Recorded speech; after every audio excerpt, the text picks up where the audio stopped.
بسم الله الرحمن الرحيم.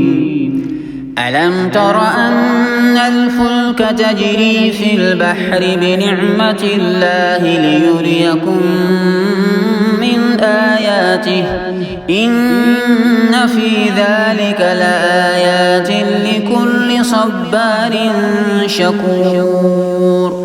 وإذا غشيهم موج كالظلل دعوا الله مخلصين له الدين فلما نجاهم إلى البر فمنهم مقتصد وما يجحد بآياتنا إلا كل ختار كفور.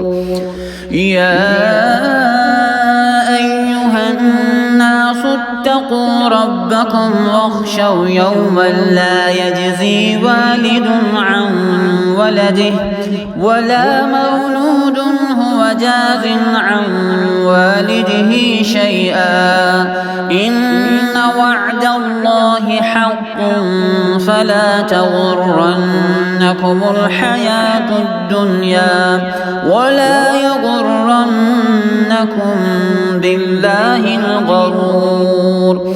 إن الله عنده علم الساعة وينزل الغيث ويعلم ما في الأرحام وما تدري نفس ماذا تكسب غدا وما تدري نفس بأي أرض تموت.